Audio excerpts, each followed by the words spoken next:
5, 4, 3. Hey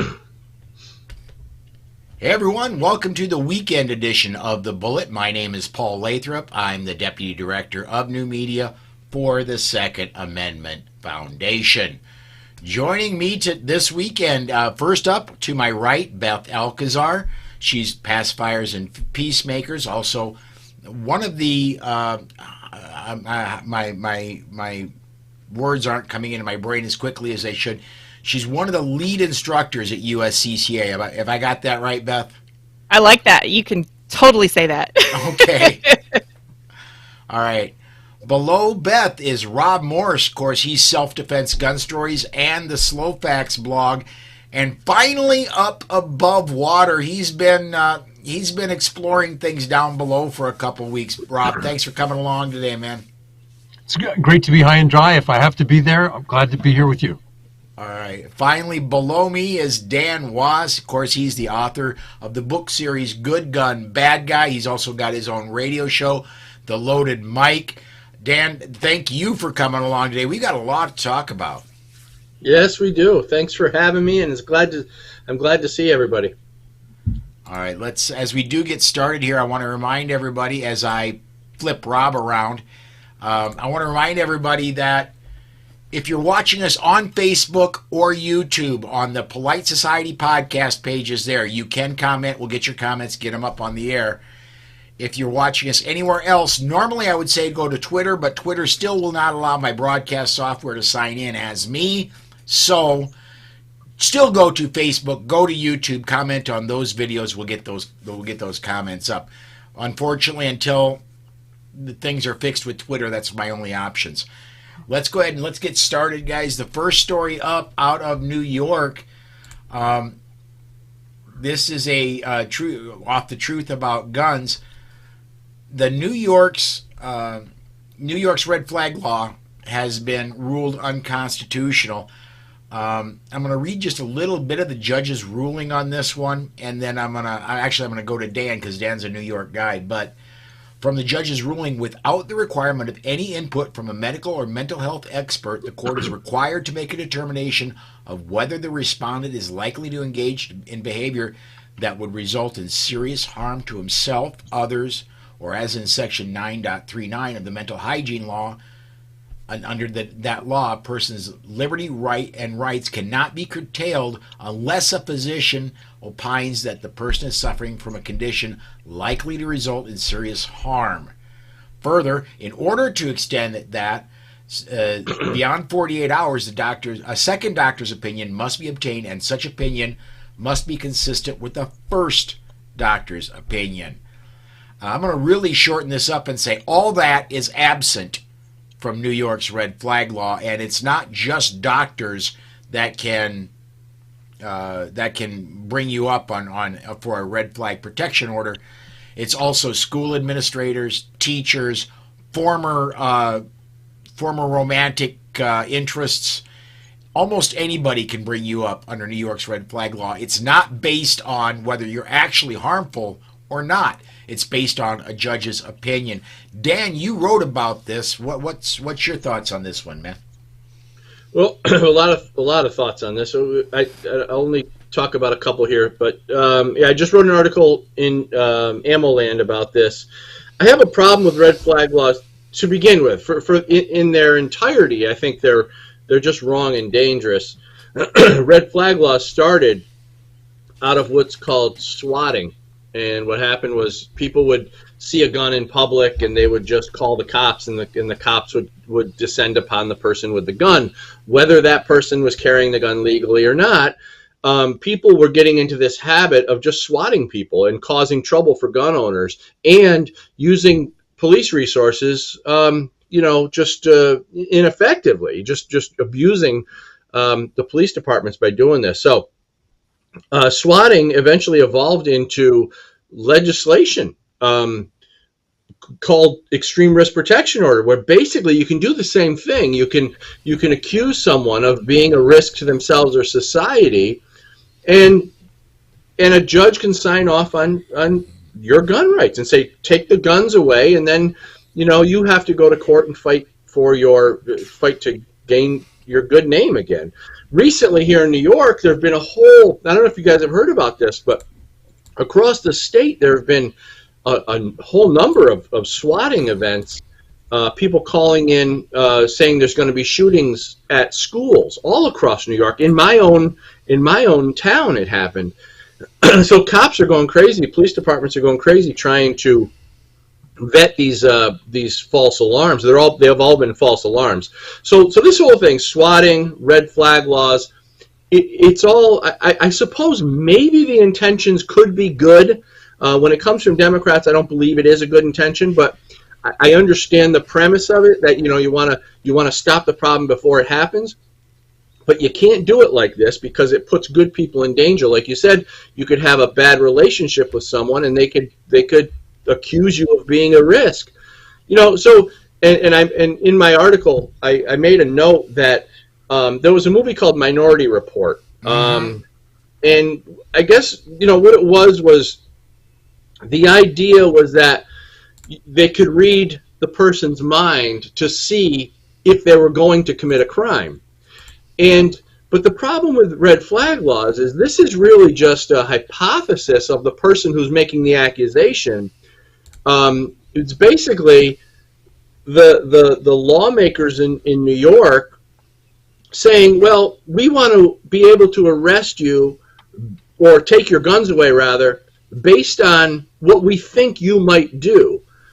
That's the whole premise behind red flag laws. So even when we talk about the mental health stuff, I still have serious questions about whether or not these red flag laws should be in place, even for doctor, diagnosed issues. I still have an issue with that, because the person still has not committed a crime. So we can get into the minutia of all that, but that's basically how my take on the whole thing. My issue is they're not arresting you; they're arresting your guns. They're leaving the most dangerous part out free to do harm. Good point. Yeah, because they'll take the guns and they do nothing to help the person if they do have a mental health issue. It's just wrong, can be used for all the wrong reasons.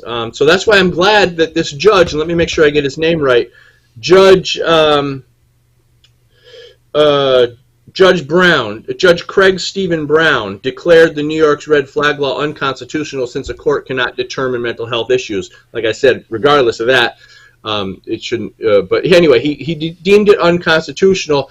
The problem we have now is that Letitia James and Governor Hochul will most likely be filing an appeal. Yep. They did. And even though this is the Supreme Court, there is a level of a court in New York above the New York Supreme Court. Yeah. Right. One more level, and that's the appellate court.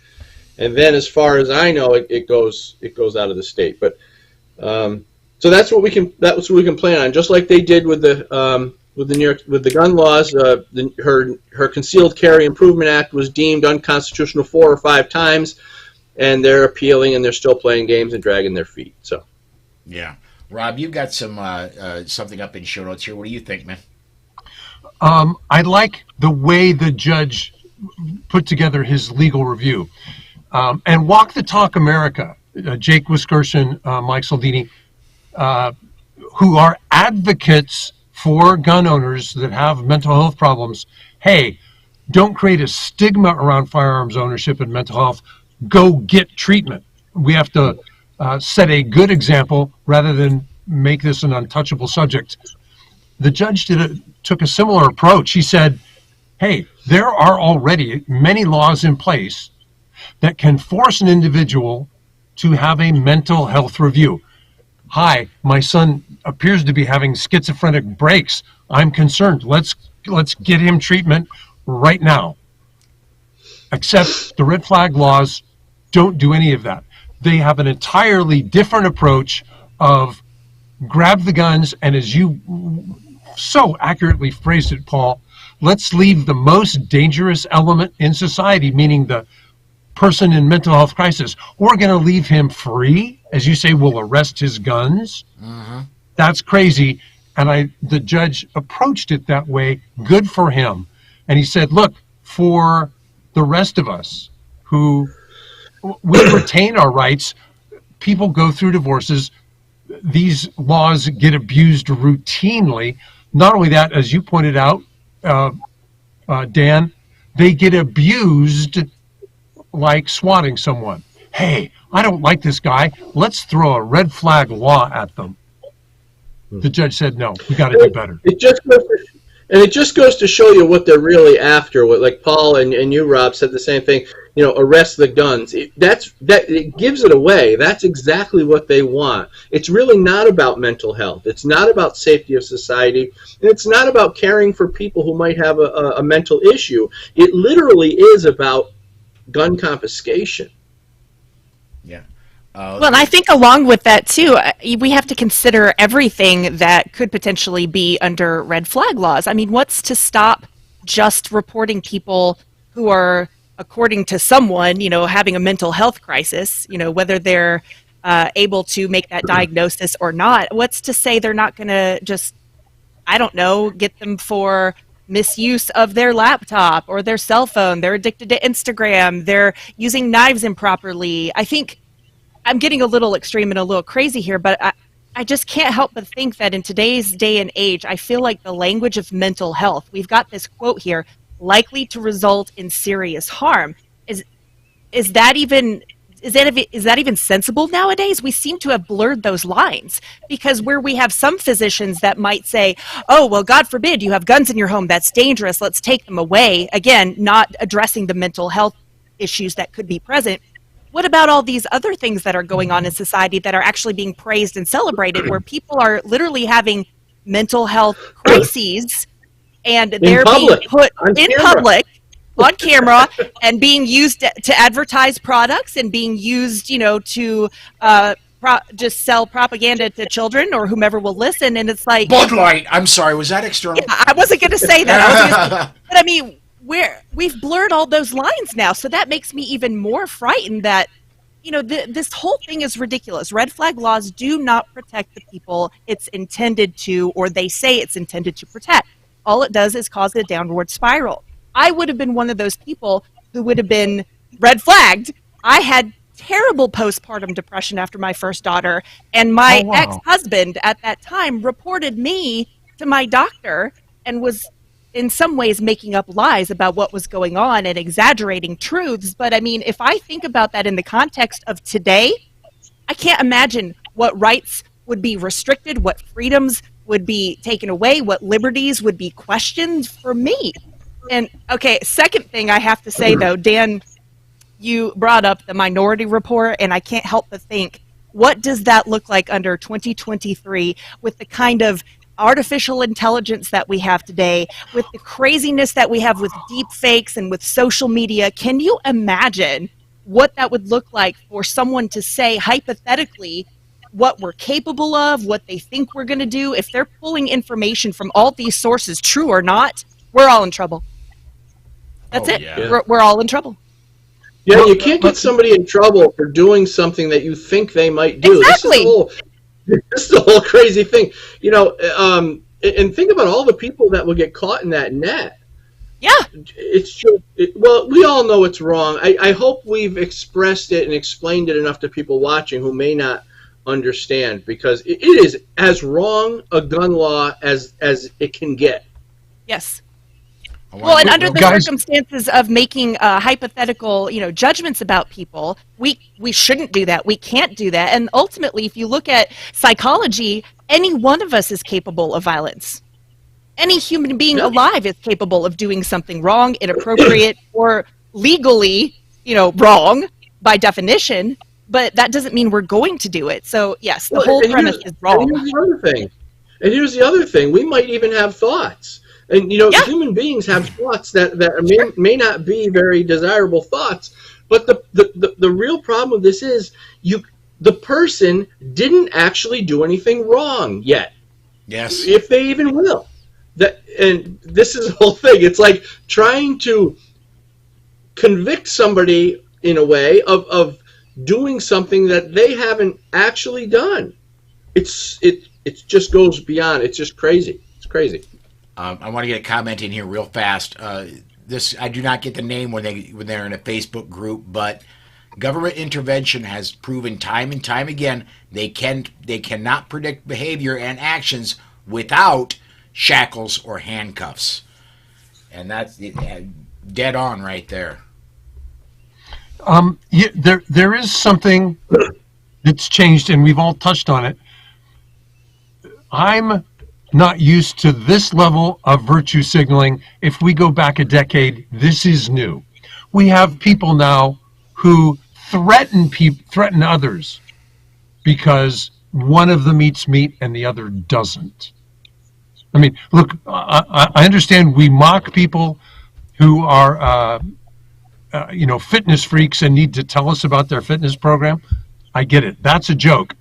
But we have people who destroy artwork and, make grotesque claims. And I'm going, all right. And we were making jokes about it earlier. When is sugar versus diet soda and whether you drink that going to become a topic of violence? I can't trust that the government will show good judgment because politicians pander. Yeah. Oh, guilty as charged. Take his guns. Not only that, Rob. I mean, let's look at what recently happened. On that show that I refuse to name, with that award-winning activist who basically claimed that hyperbole was used when she said that she was going to murder people. Yeah. I don't necessarily want to drag out names because I don't want to give any credit to these folks. But come on, someone who would say that, how come that's not some kind of issue where, oh, red flag, she's mentally in crisis, she needs some help. She just said she wanted her and other people to go murder Republicans or murder people who support life. I mean, insane. Well, look, The View gets paid millions of dollars to skirt that edge with inflammatory rhetoric every day. Yep. Wow. You and I don't have. Yeah, but the difference is they have corporate liability lawyers and we don't. Dan. True. and you know who's got the guns, so you can tell who these laws are designed to or directed at. So well, real quick. What do you mean, Dan? When you say who's got the gun? Typically, Jane Fonda and Whoopi Goldberg and all those knuckleheads wouldn't be gun owners. Red flag laws are specifically designed to target gun owners.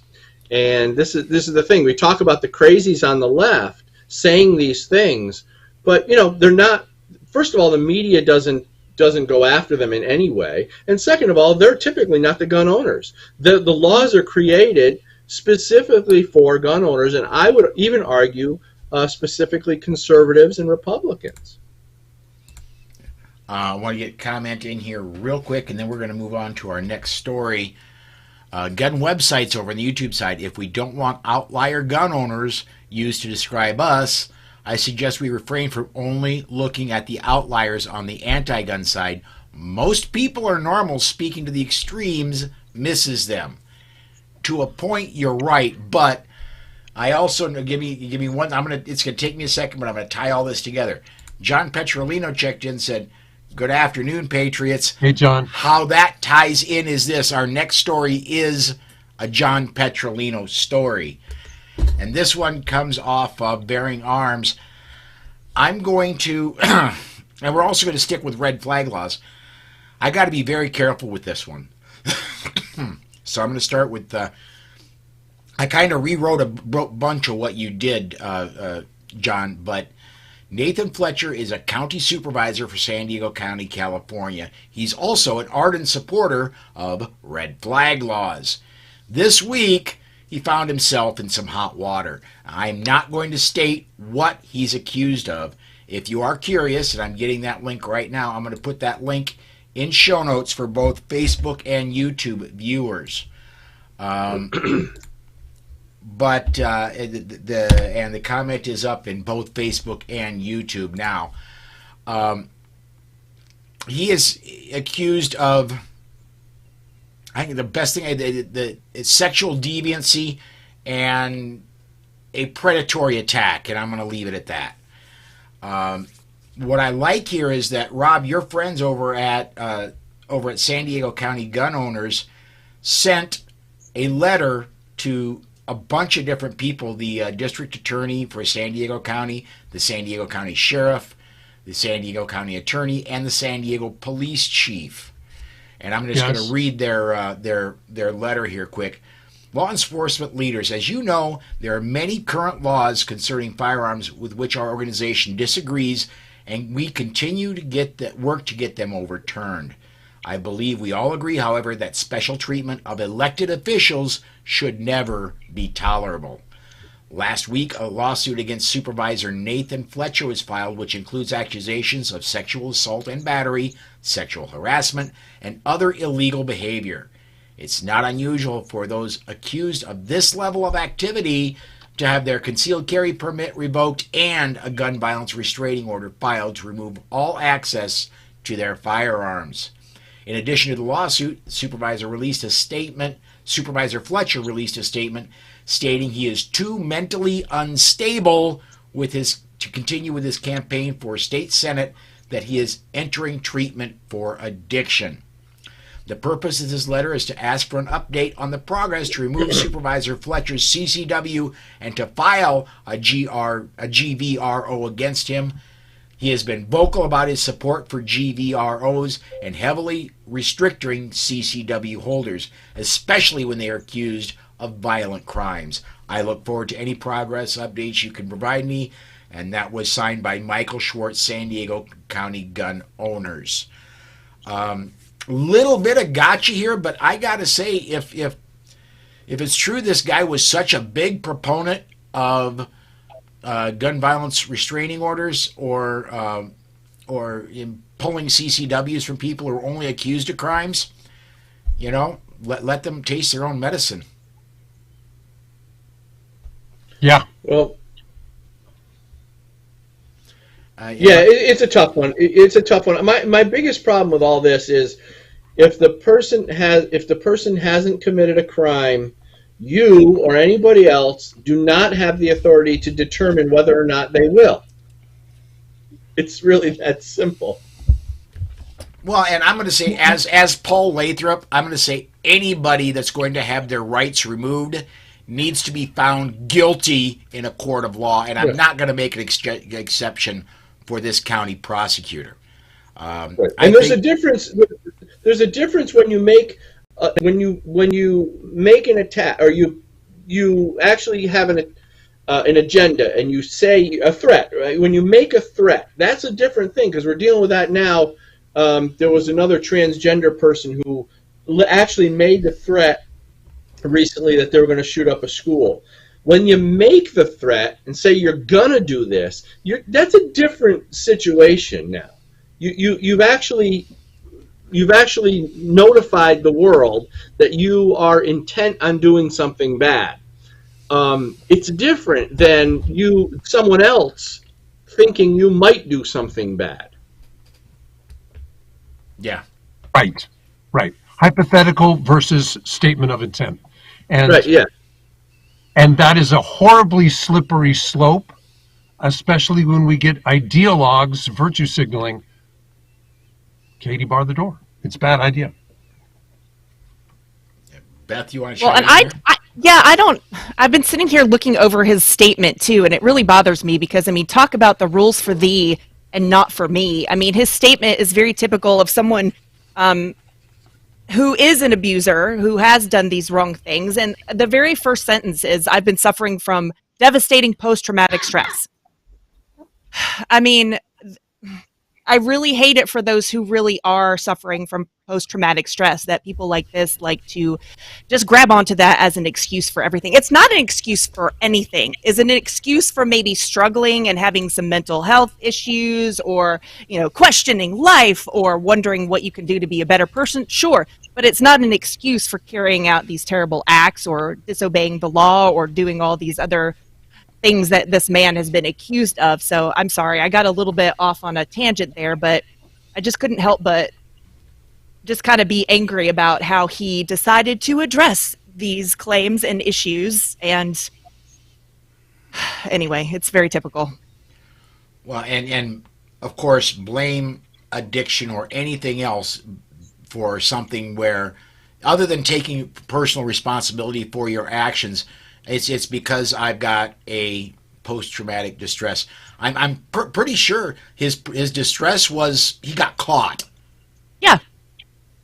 Well, and this is the kind of thing we're seeing too with the latest. I hate to make speculations about things and bring this into the conversation, but the recent aggressor who shot up innocent people at a school, in some people's eyes, was also suffering and also pushed to a limit. And this is becoming more of the conversation that people are having to excuse evil. And I'm just kind of tired of it. Yeah, okay, so life isn't easy. We all have stresses. Right. I mean, it was a classic, here's an actor who's going through a difficult time and is now in rehab for the 5th time, and therefore we excuse their bad behavior. Politicians have been singing that song for decades, centuries probably, if I would read back far enough. And it's dangerous because we want to hold people to account so that they will moderate their behavior. I want to give you all credit. I've met you personally. You don't go off the handle and then go, oh, sorry, bad day. Gun owners, because of their nature, and I think they self-impose this, they moderate their behavior. They're self-controlled, and therefore they're not afraid to have potentially lethal tools with them. Is that one of the fundamental differences between people who are afraid of the gun? They don't feel that they're in control. You know what it is, Rob? That's a great topic to get into because I've really researched a lot of this stuff when it comes to the anti-gun and or the liberal versus conservative viewpoint. And what I think it comes down to is I think that we as conservatives, and even when we become gun owners even more, we have a sense of responsibility. We have a sense of what we're actually capable of now that we weren't necessarily capable of before. And with that comes a sense of not only empowerment, but a sense of esteem, real good, healthy self-esteem, but also, most importantly, a sense of responsibility. And I think what's happening primarily on the political left is this culture of irresponsible. Not even irresponsible, but a lack of responsibility. And the whole culture is being built on this lack of responsibility. In other words, it's not my fault. Somebody else did it. It's my professor, my parents, my whoever. It's not me. And when you take away the responsibility of people and you cultivate that into their character, you create a person who is willing and able to go out and do bad things and never want to own the responsibility. It's the difference between this type of liberal progressive ideology who will give up their freedom for a sense of perceived safety, as opposed to a conservative mindset that will give up their safety for their freedom because they're willing to take responsibility for their life and they're willing to take responsibility for their own safety and the safety of their families. It's a cultural difference, responsibility or a lack of responsibility, and to put it in a nutshell. And you know, that mindset goes hand in hand with this personification of the inanimate object. Instead of me taking responsibility for what I do in any kind of act of violence or otherwise, it's the gun's fault. Yeah. So I mean, it all makes sense. This is the mentality, and this is definitely being perpetuated through media, through politics, and just all across the culture that's kind of building. And that's why they call it gun violence as opposed to human violence. Exactly. They put the responsibility on the gun and take the responsibility off the human. Guys, I want to, you two are, I'm so glad I drew you two, and I got lucky to have you on the show with me. You have taken lots of people to the range, and I've seen people who, okay, they shoot for fun, and I say, could we put a timer on that?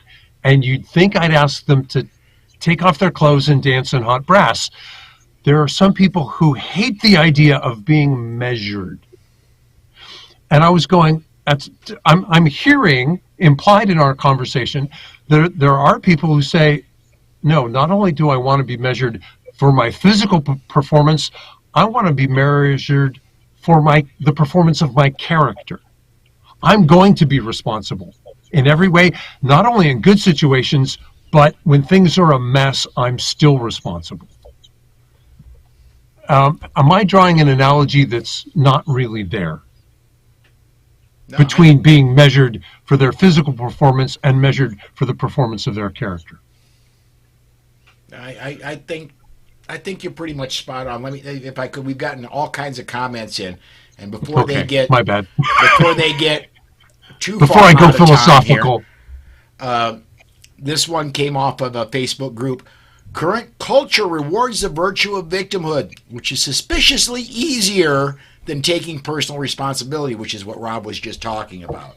there we go. And then I want to get to next one is from Gun Websites again. Well said, Beth. There's an attempt to normalize evil by those who would suggest their agendas would be the solution to it. Well said. Yeah. Let me get this one up. Robert says, the problem with the abnormal are the ones who garner the most publicity from the media. I cannot read today. And let's see here. Another one from a Facebook user in a group. Cain killed Abel with a rock. God didn't blame the rock.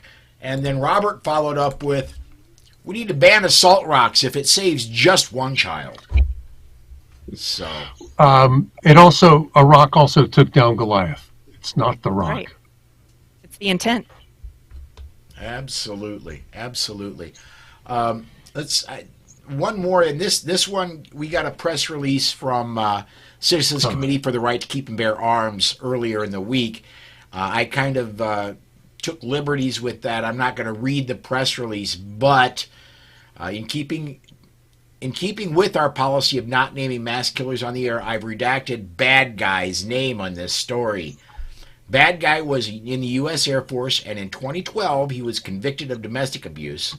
In 2014, he received a bad conduct discharge. This should have, according to federal law, prohibited him from ever purchasing or possessing a firearm again.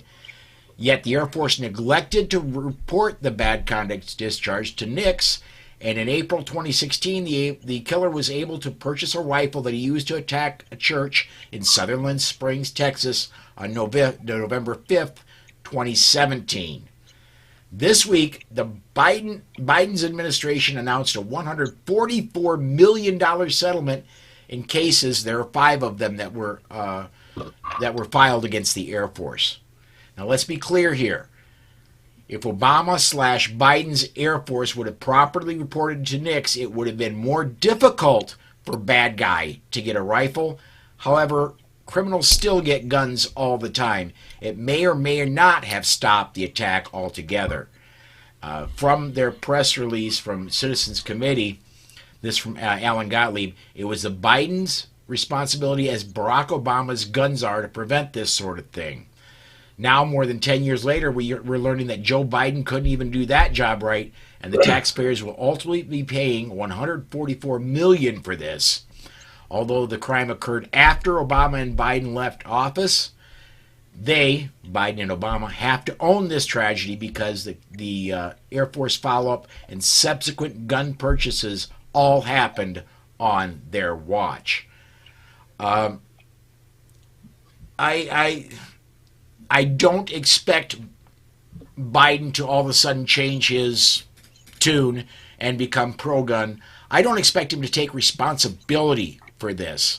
However, I think Alan said it very, very well that is ultimately where the responsibility lies. The multiple layers of government, all that does is create multiple layers where mistakes can happen. And in this case, when a mistake happened, it made it easier for him to get a gun. Those laws are sold to us as being imperfect, because I've been on arguments with gun control advocates who say, well, maybe it'll stop one bad guy. Well, certainly it doesn't if you don't enforce it and follow through. What we forget is all the honest people that all those infringements disarm. Yes. When I've Yes. looked at different states where in some states you can get a carry permit it's about as easy as getting a driver's license. In fact, in some states, the DMV handles both. In some states, just go, you have a hunting license, that qualifies because you've been taught proper firearms handling, march on, go forth. And yet then we can look at states, California and Illinois, and if we particularly look in their failed cities, we see victims struggle to retain the right to defend themselves in public. Yeah, This not only isn't that. Go, Dan. Well, no, I was just saying you touched on something that was important because, the whole background check system denies, 95% of the background check denials are false positives. These are good people Right. getting denied. While we know the bad guys don't even need the system. They work Right. without the system. So the system, the background check system, is really just us, lawful gun owners, running around on this maze within this controlled system. It's us that are utilizing the system. The people who are willing to kill in cold blood, do you really think that they're going to go in for a background check? Do you really think that they're going to obey a magazine capacity restriction? All the bad guys are outside the system. All the good guys are inside the system, and the system doesn't work. Okay, let's go one deeper. We're asking people who write laws to realize that writing laws has a limit. It doesn't stop guys who break laws routinely. And if they did realize it, would they ever admit it? No. Isn't that almost a career-ending move for a politician? Right. Hi, there are things I can't control. You're on your own. Wish I could help. Beth, you've been very patient and quiet. What's your thought? Unfortunately, just to disclose what just happened here is under the idea of personal responsibility, I was personally responsible for a pound cake that was up in my oven. So I had to briefly remove myself from this conversation, run upstairs, and get said pound cake out of the oven. So I missed a big chunk of that and was just trying to catch up. It sounds, though, like a great topic that these guys have very well covered. So, Okay. And Sorry great about that, covering guys. for yourself there, by the way. hey, it's going to be a great pound cake. I didn't want it to burn or get ruined. Got to have dessert. All right. Robert over on the YouTube side says, What? Criminals don't abide by laws? Say it ain't so. Yeah. Yep. It ain't so. Well, isn't that interesting? We invent all kinds of fantasies about our ability to control the world. The joke, I'm keeping the elephants away. See how well it works? Well, politicians are doing a lot of things that are equally crazy but are socially acceptable. I wrote a law that will make rapists stop raping because I made a no-rape zone. Say what? Yeah. Yeah, I know. it's Ridiculous. Well, it's just silly that we have to even talk about this stuff because to us, it's common sense. This is what we're talking about is common sense. But you got to remember, to people who have been indoctrinated with this anti-gun mindset, it's hard to grasp. But their brains don't calculate this stuff the way ours do. They don't think the way we think. They're surface thinkers. They say, okay, bad guy kills a good guy with a gun. We got to do something about guns. That's their level. They don't go to the next level deep to try to understand structurally what the argument is really about and what we can really do to solve the problem and what the real problem is. They don't even go that far. So what we're doing is we're intellectually going over this stuff over and over and over in our interviews and our meetings and our conversations, and we have a real thorough understanding of what's going on, but we're talking about changing the minds of people who are unwilling to go there. And I don't even know if they have the mental capacity to go there because they just don't have enough data. All the data they have is purely anti-gun data. They don't have any of the information that we're even working with.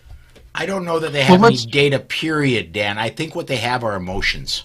And I think they're working off their emotions. Then let's appeal to their empathy. Because I understand the desire to, quote, do something, even if it doesn't work very well. I mean, heaven knows we've all felt desperate. So what you and I want, and Beth, I think of so many of your students, and thank you. We've all had them. You write about them and speak, give them a voice so well. We've seen people in crisis who said, no, there's this guy who's threatened me. And I finally concluded that I need to defend myself. It's a very uncomfortable decision. Beth, do you want to talk about that at all? Well, I do find it interesting that the majority of people I work with, it's not like these are gun nuts and gun enthusiasts and even those with a lot of knowledge about firearms who are wanting training or wanting to do all that really high-tech stuff or that fun stuff or, vehicle training. The high speed. That tactics with, they're not interested in that. That's not on their agenda at all. The majority of people that I see, male, female, young, old, they want an option for protecting themselves. And I think that's where it all goes back to the idea of this is our natural civil right. And I don't think the anti-gun folks would ever want to agree with that. And that's where a lot of the misunderstanding or the myths and misnomers come into play, like Dan is always talking about, because they want to separate that from the gun. And for us who do support the idea of utilizing any tool to defend and protect and preserve life, I think we look like the three-headed monster. We look like crazy people. We look like aliens who don't speak the same language because we refuse to separate that from what the original intent was.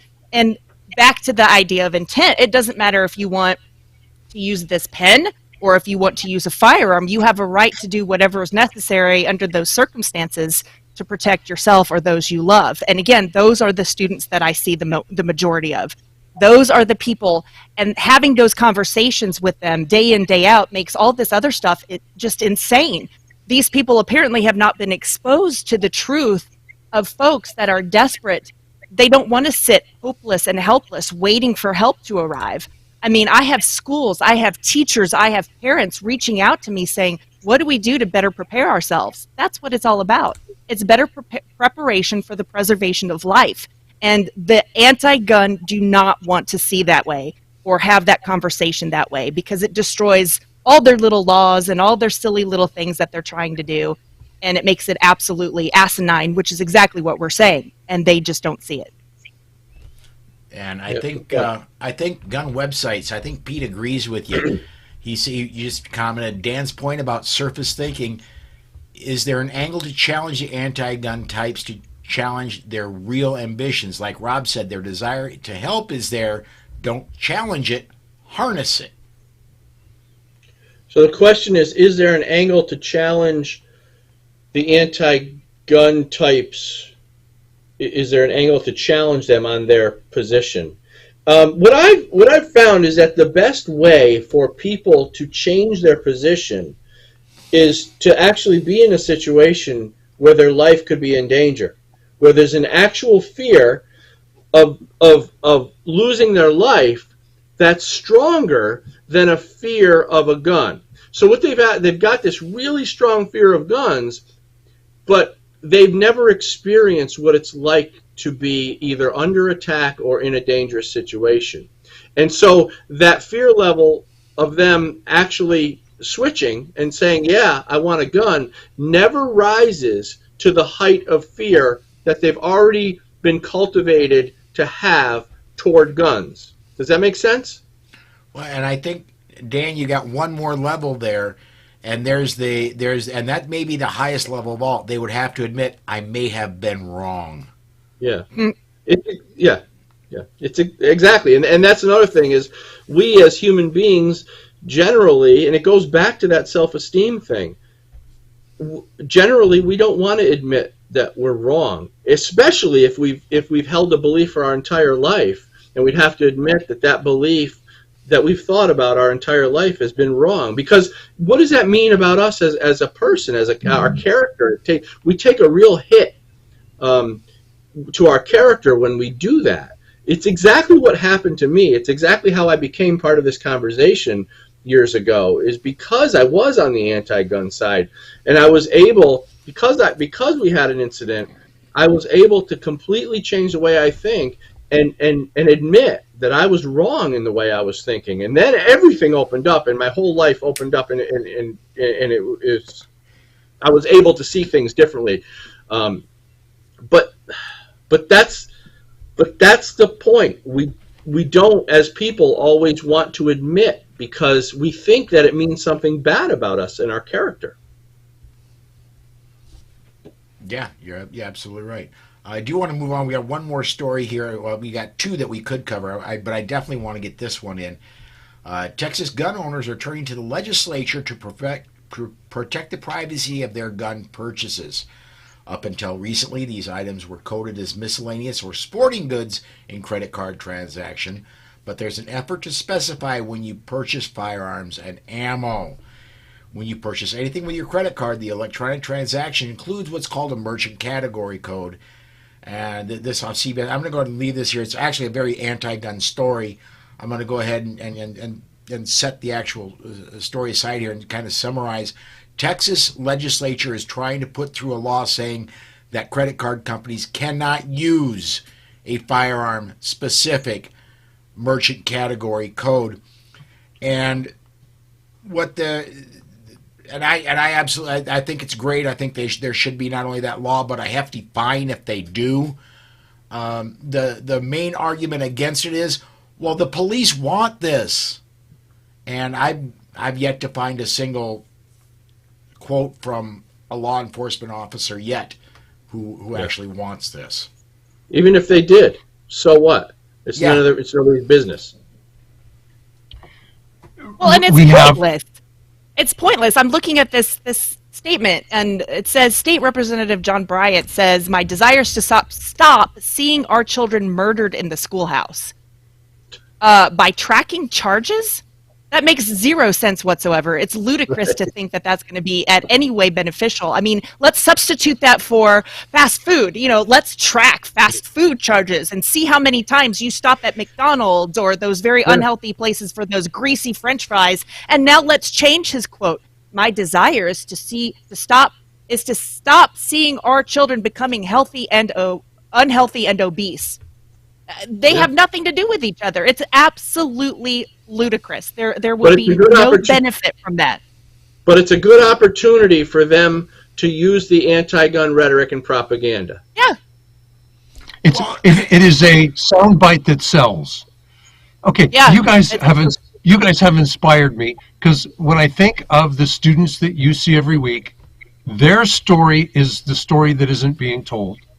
When I think of the countless parents who take innumerable actions to raise and protect their kids, their story isn't being told. And a politician stands up and says, it's for the children, so I want to take away your right to protect your children at home. What the hell? And we let it pass because not enough people are both sober enough to make the connection and then confrontational enough to say, excuse me, your eyes are brown, you're full of stuff. Said a guy with brown eyes, so I get away with that. All right. Roderick says that, get this, there it is, that's the bright button. I've never used a credit card to buy any firearm. And that's cool, that's probably smart. I'm going to say on multiple occasions I have, and it's nobody's business except for me and the merchant. That's it. I have a question on that, and maybe one of you guys can answer it because I really don't know. I probably have never used an actual credit card to purchase a gun, but what I may have done, and I'm sure I've done, is used a bank card. for my checking account. Yes, same thing.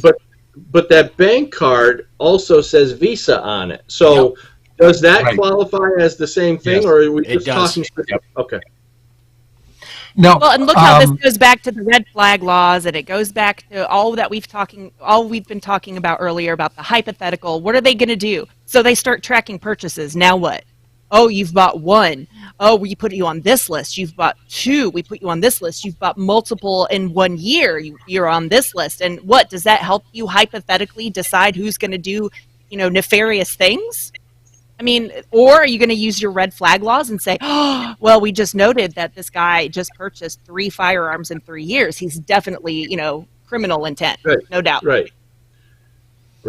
Well, if you can accuse somebody of being a risk and use the red flag law, why wouldn't you be able to accuse somebody of being a killer because they bought 3 guns? Correct. And ammo. Oh, God forbid. Oh yeah. One of these days, I'm going to actually grab this camera, pan over to the side of the studio over there where I've got a pile, and I'm not exaggerating. I've got a pile over there, and it's not happening today.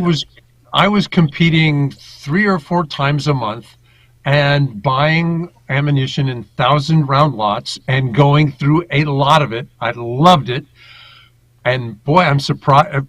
I would stand up like a sore thumb if anyone were to profile me. Right? Where's all your ammo? It's on the floor of the bay. I shot it. It's gone.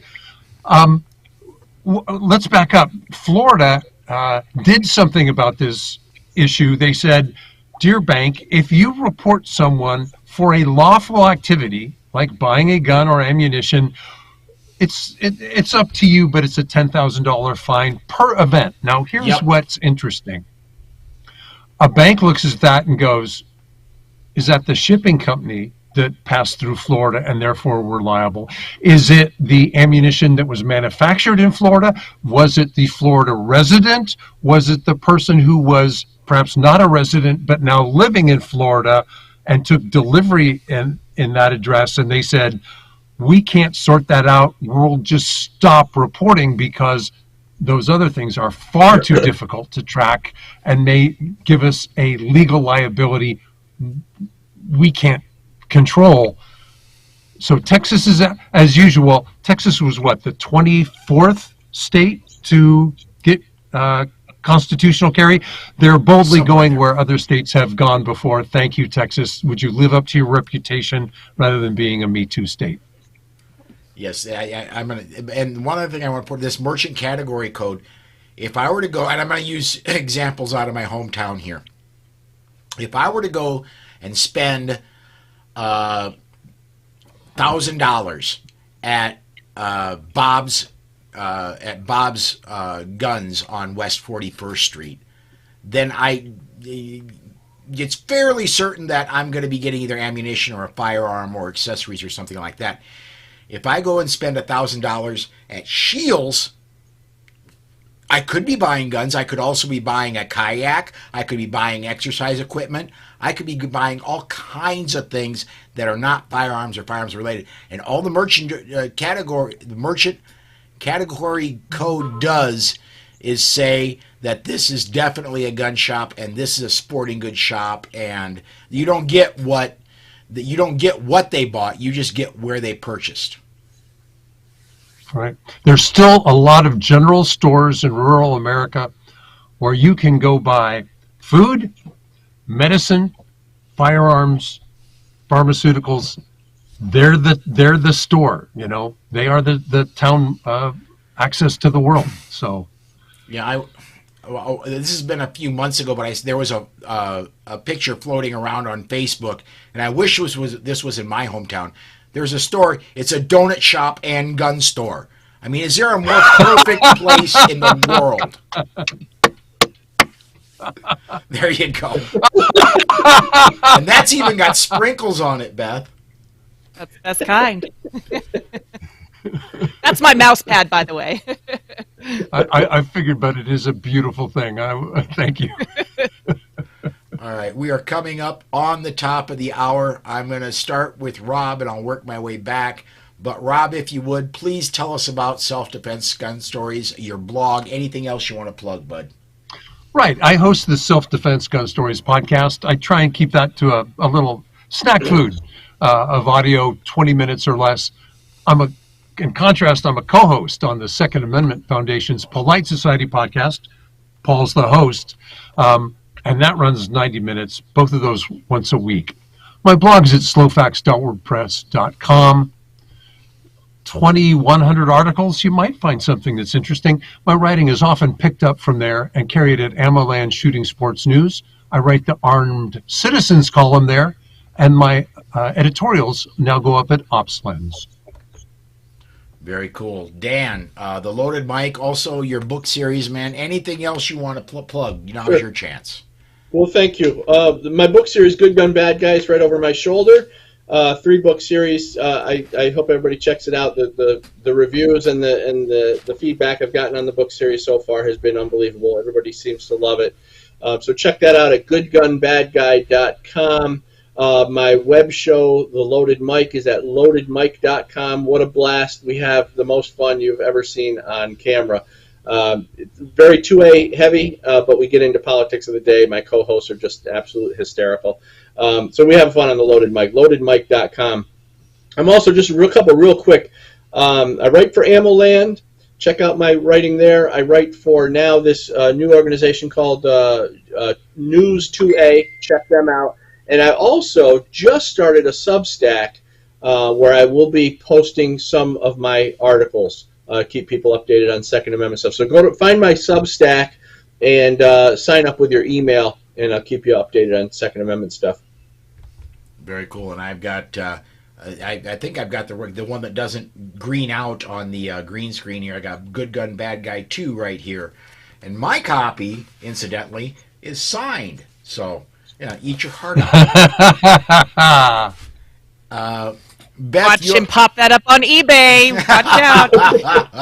Well, it's funny. There are some on eBay. It's hysterical because I go on eBay and I see my books with my autograph. I'm like, wait a minute. I signed that personally to you, and you're selling it. You know.